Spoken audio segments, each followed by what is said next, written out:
I'm now going to be in conversation with CII President and the top boss of Tata Steel, Mr. TV Narendran. Mr. Narendran, welcome to Delhi. Good to see you in person. Enough of Zoom calls. Number one problem has to be inflation. Whether it is the common man, whether it is industry, we have to see the government is equally worried. First up, is this a problem the government needs to get into? What can be any of the measures the government announce? Thanks Nayantara for having me on the show. I think yes, inflationary pressures are a concern. Input costs are a concern. Well, it is a concern. It's also an opportunity for some, right? So when you look at it from an industry point of view, there is an impact on many of our members because of rising input costs. But there are others who are benefiting from it and are investing because of that. Like Tata Steel. And also, if you look at the wheat exports, for instance, from India, which is going to be growing and multiple times what it used to be, from 20 million, it's probably going to go to about 100 million this year. That's also an opportunity because today the government has to spend less on MSP because there's more wheat going to traders who are exporting, etc. So I think there are pluses and minuses, but obviously on a larger basis, the impact of inflation over the long term can never be good, right? So I think a few things. Of course, we expect the RBI to take steps as far as the monetary policy is concerned.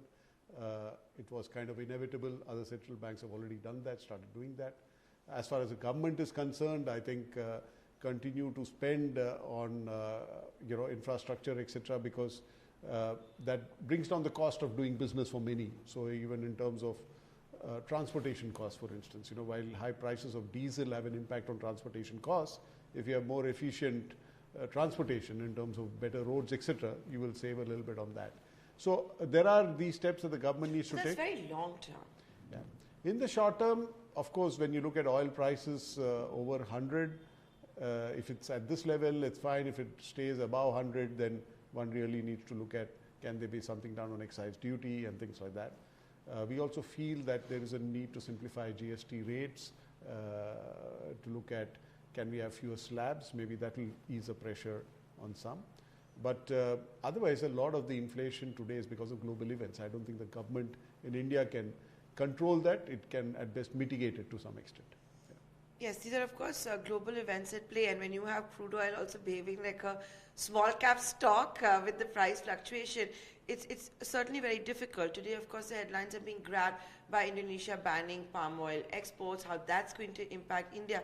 But the question, Mr. Narendran, is that with inflation going up, which we thought at one time could be transient, now it's going to start maybe impacting demand. How to fix that? Yeah. No, I agree. It's still early days yet. So if you look at, there are two parts of demand, right? One is the infrastructure spend-led demand, which is still positive for many sectors. The inflationary pressure has not yet derailed the spend on infrastructure.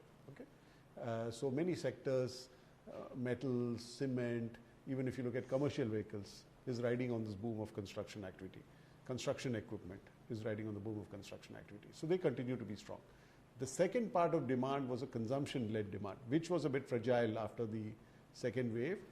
We believe that some of this inflation will actually translate into rising incomes for the rural markets and could have a positive impact on consumption-led growth as well, right? So as industry, while we have tempered our growth forecast as CII, we had originally said 8.5 to 9.5% growth.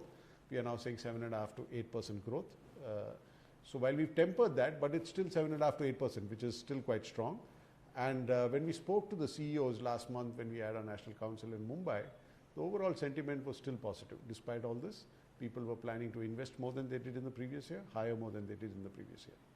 They're investing more than they did maybe in the previous year, but they've had to bring down that projected capex simply because, whether freight is costing more or input costs are going up. So if you look at the sectors which have announced investments from a private sector point of view, the biggest is metals and mining. So they will continue to invest, reasons. Right? And they will continue to invest because the situation today actually opens up more opportunities for exports, etc. The second area which had announced investments was chemicals. Again, chemicals exports has been quite strong. India's last year, if you look at the chemicals and specialty chemicals, it's been quite strong. Those investments will continue. The third area is more linked to PLI and the opportunity that there is in India, which is electronics manufacturing, right? There again, I think investments will continue to be strong, and now with the semiconductor policy as well, we expect investments to come in. And the fourth area, which is again strong, is supply chains, because of the growth in e-commerce firms and their delivery systems and the investments they're making in warehousing and things like that. So these areas will continue to be strong and is not negatively impacted by what we are just discussing, right? But newer sectors obviously are waiting to see, not just newer sectors, some of the other sectors are waiting to see better utilization of capacities. If you look at automobile, they are just going back to where they were in 2018. If you look at the airline or the hotels industry, they've struggled a lot. The MSMEs have struggled again. Many of the MSMEs have struggled. Some have done well through exports. So there are many sectors which still need support. But I think overall, we believe that the recovery will be strong. So we've got commodity inflation on one end. I don't think I'm going to ask you if we've peaked out or not, because just the way there's so much volatility as well. We never, for example, thought the latest move from Indonesia would come, right, with palm oil. But there's also wage inflation. Now, with all of this that's kicking in, and one looks at the bond markets and all of that, for this year, what's CII's expectation when it comes to disposable income, when it comes to salaries? So if you look at what we've been reading, is that 8 to 10% is a kind of increment range that most companies or sectors are talking about. Some are hurt with higher attrition. If you look at the tech space, I think they've been 20% plus. Yeah. So I think there are some sectors which have been more impacted. So they will probably have to deal with it differently. I think what is also happening is, because of the pandemic and initiatives taken over the last couple of years, there's a lot more companies can do and are doing about bringing more flexible work practices, which is also a way of tapping into sectors or tapping into sections of society where the talent has not been tapped into enough. For instance, when you look at allowing flexibility, you can tap into a lot of people out there who can be part of the workforce with greater flexibility. So I think disposable incomes will go up for two reasons. One is increments are back.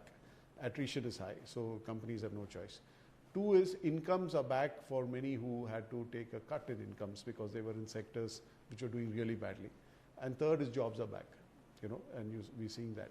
So I think overall we see disposable income to continue to be strong. Whether a lot of it will get eaten away by inflation is another matter, but certainly on the income side we see household balance sheets to be looking better. So for the increments are not matching that WPI inflation of 14.99%, but here's hoping for the best. Thank you, Mr. Narendran, for your time. Thank you, Nayantara.